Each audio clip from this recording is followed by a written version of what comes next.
Dear students, in international trade, we have completed the new trade theories.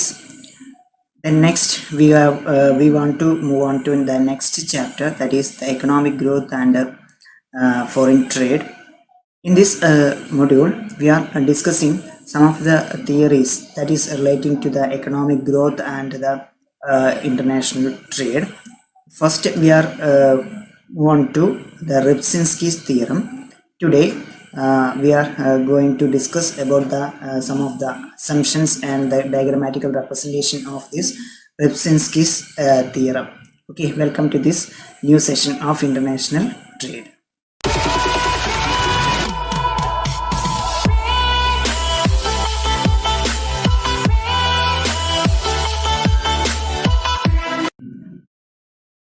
Okay, the Rybczynski theorem.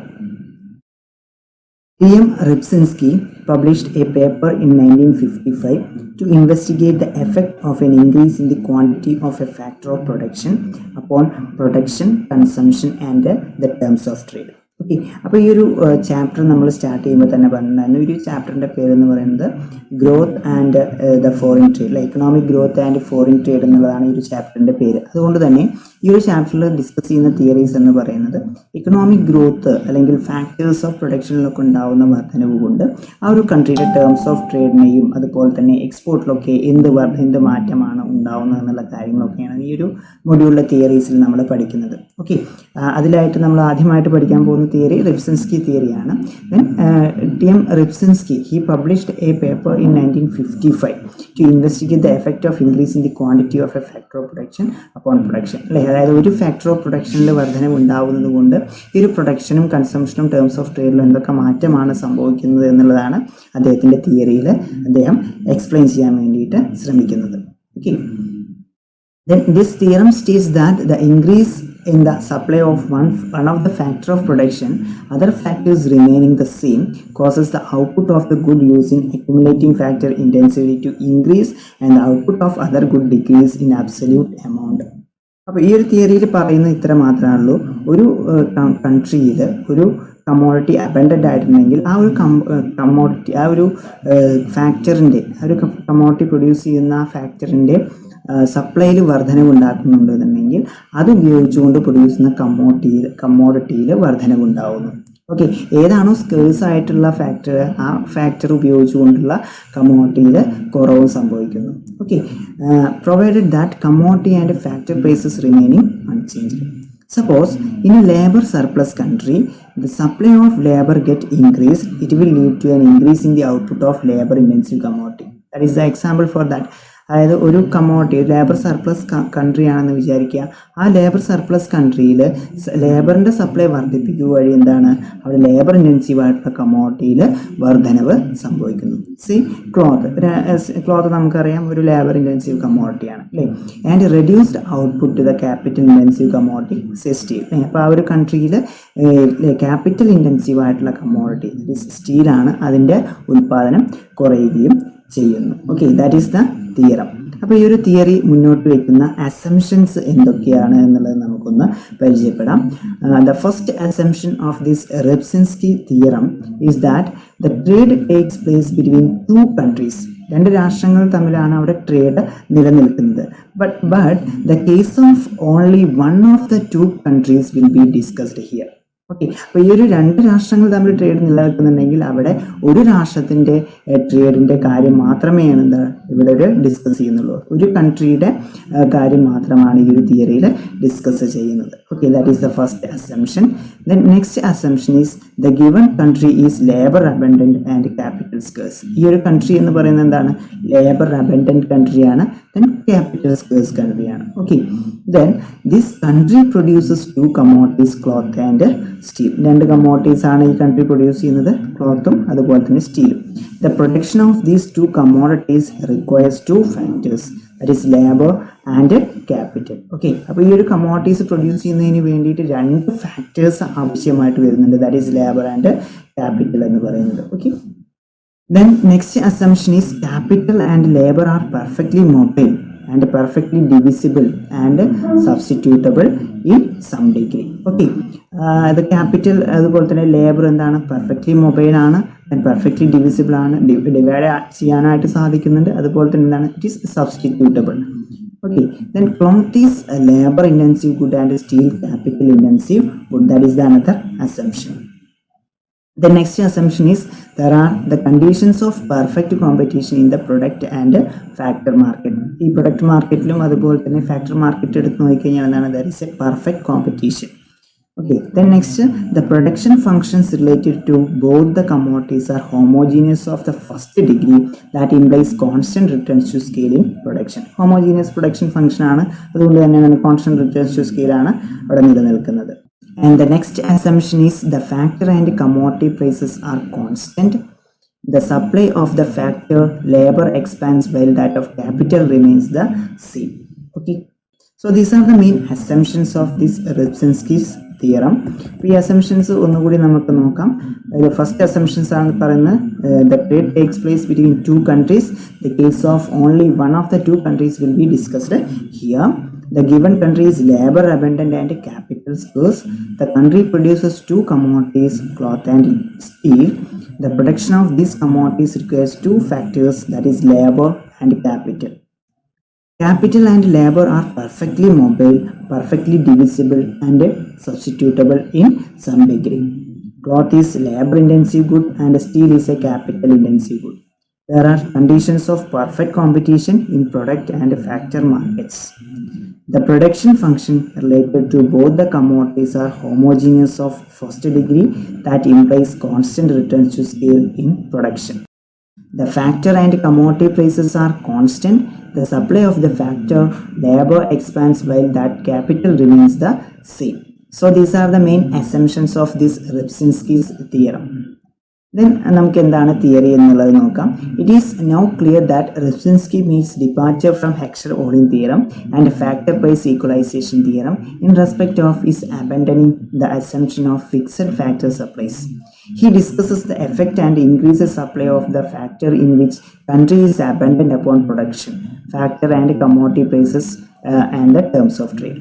അപ്പോൾ ഈ ഒരു Rybczynski തിയറത്തിൽ പറയുന്നത് ഹെക്ഷർ-ഓളിൻ തിയറിയിൽ നിന്നും അതുപോലെ തന്നെ ഫാക്ടർ പ്രൈസ് ഈക്വലൈസേഷൻ തിയറിയിൽ നിന്നും വ്യത്യസ്തമായിട്ടുള്ളൊരു കാര്യമാണ്. എന്താണ് ഇവിടെ നമുക്കറിയാം, ഈ രണ്ട് തിയറി എടുത്ത് നോക്കുന്ന സമയത്തും അവിടെ ഫാക്ടർ സപ്ലൈസ് അല്ലേ, ഫാക്ടർ സപ്ലൈസ് എന്താണ്, സ്ഥിരമായിട്ട് അല്ലെങ്കിൽ ഫിക്സഡ് ആയിട്ട് നിലനിൽക്കുന്നു എന്നുള്ളതാണ് പറഞ്ഞിട്ടുണ്ടായിരുന്നത്. അപ്പോൾ ഈ ഫിക്സഡ് ഫാക്ടർ സപ്ലൈസിൽ നിന്ന് വ്യത്യസ്തമായിട്ടുള്ള ഒരു തിയറിയാണ് ഈ ഒരു Rybczynski തിയറിയിൽ പറയുന്നത്.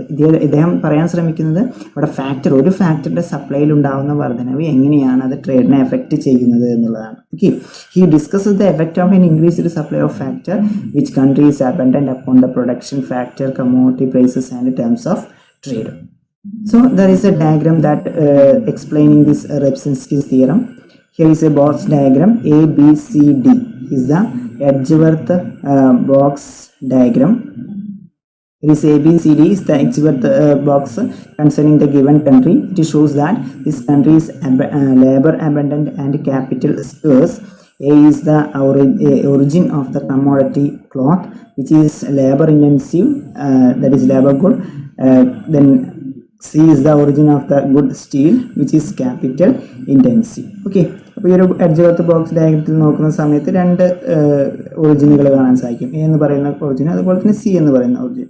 അപ്പോൾ എ എന്ന് പറയുന്ന ഒറിജിനിൽ ക്ലോത്ത് ആണ് കാണിക്കുന്നത്, ലേബർ ഇൻറ്റൻസീവ് കമ്മോഡിറ്റിയാണ്. ദെൻ സി എന്ന് പറയുന്ന ഒറിജിനിൽ ക്യാപിറ്റലാണ് കാണിക്കുന്നത്, ക്യാപിറ്റൽ ഇൻറ്റൻസീവ് കമ്മോഡിറ്റി ആയിട്ടുള്ള സ്റ്റീലാണ് കാണിക്കുന്നത്. Okay, then AC is a non-linear contract curve sagging downwards. Okay, AC എന്ന് പറയുന്ന non-linear contract curve ആണ് കാണിക്കുന്നത്. It slows downwards. The production takes place at R എന്ന് പറയുന്ന പോയിന്റാണ് പ്രൊഡക്ഷൻ അവിടെ നടക്കുന്നത്. The capital labor ratio in cloth is measured by the slope of the line AR and capital labor ratio in steel is measured by the slope of the line RC. AR എന്ന് പറയുന്ന ഈ ഒരു കർവിൻ്റെ സ്ലോപ്പാണ് capital ratio ഈ ഒരു ക്ലോത്തിൻ്റെ capital labour ratio കണക്കാക്കുന്നത്. അതേപോലെ തന്നെ RC എന്ന് പറയുന്നത് അല്ലേ, RC എന്ന് പറയുന്ന ഈ ഒരു കർവിൻ്റെ ഈ ഒരു ഭാഗത്തിൻ്റെ സ്ലോപ്പാണ് എന്ത് കണക്കാക്കുന്നത്. It is measured by the slope capital labor ratio of steel. Okay, then It is now supposed that the supply of labor is increased by BE. Supply of labour നമ്മൾ പറഞ്ഞു, ഒരു കൺട്രിയുടെ ലേബർ അബണ്ടൻ്റ് ആയിട്ടുള്ള ഒരു കൺട്രിയുടെ ലേബറിൽ സപ്ലൈയിൽ വർധനവ് ഉണ്ടാക്കുന്നു അല്ലേ. When the supply of labour is increased by BE, BEയിലേക്ക് labour വർധനവ് ഉണ്ടാകുന്നു. അപ്പോൾ എച്ച് ബോക്സിൽ എന്താണ്, കുറച്ചൊരു എക്സ്റ്റൻഷൻ സംഭവിക്കുന്നു അല്ലേ. ABയിൽ നിന്ന് BE ആയിട്ട് ലേബർ സപ്ലൈ വർദ്ധിപ്പിക്കുന്നു. Okay, capital stock remaining the same. ഈ ക്യാപിറ്റൽ സ്റ്റോക്ക് അവിടെ സെയിം ആയിട്ട് തന്നെ നിലനിൽക്കുകയാണെന്നുണ്ടെങ്കിൽ so that the new box diagram is AEFD. Now A and F are the points of the origin of goods, cloth and steel. Okay, അപ്പോൾ ഇത് capital അവിടെ same ആയിട്ട് തന്നെ നിലനിൽക്കുന്നു. അതുപോലെ തന്നെ ലേബർ സപ്ലൈയിൽ വർധനവുണ്ടാകുന്നു. അപ്പോൾ ആ സമയത്ത് എന്താണ്, പുതിയ എഡ്ജ്വർത്ത് ബോക്സ് ഡയഗ്രമാണ് AEFD എന്ന് പറയുന്നത്.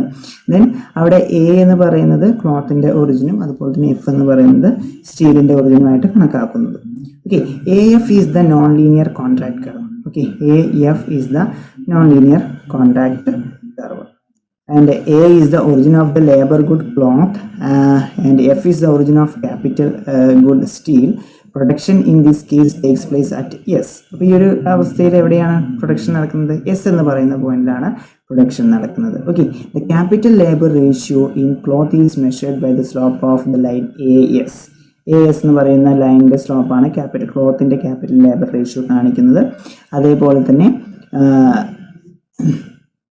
AS and the capital labor ratio in steel is measured by the slope of the line SF. SF എന്ന് പറയുന്ന ലൈനിൻ്റെ സ്ലോപ്പാണ് സ്റ്റീലിൻ്റെ ക്യാപിറ്റൽ ലേബർ റേഷ്യോ കാണിക്കുന്നത്. അതെന്താണ്, ഈ ഒരു ലേബർ സപ്ലൈ വർദ്ധിപ്പിച്ചതിന് ശേഷമുള്ള ക്യാപിറ്റൽ ലേബർ റേഷ്യോസ് ആണ് ഇവിടെ കാണിക്കുന്നത്. ഓക്കെ, അപ്പോൾ the factor intensity in to commodities remains unchanged at the points R and S.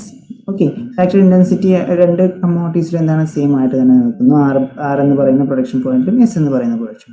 Since R and S lies on the same straight line AS.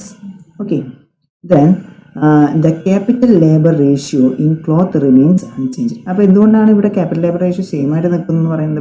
ഇവിടെ ആറും S എന്ന് പറയുന്നത് AS എന്ന് പറയുന്ന ഈ ഒരു ലൈനിൽ സെയിം പോയിന്റുകളാണ് അല്ലേ. അപ്പോൾ അതുകൊണ്ട് തന്നെ അവിടെ ഫാക്ടർ ഇൻറ്റൻസിറ്റി സെയിം ആയിട്ട് തന്നെയാണ് നിലനിൽക്കുന്നത്. Since R and S lie on the same straight line AS, the capital labour ratio in cloth remains unchanged. Okay, then on the other hand the line RC എടുത്ത് നോക്കുക. RCയിൽ എന്താ, is parallel to SF.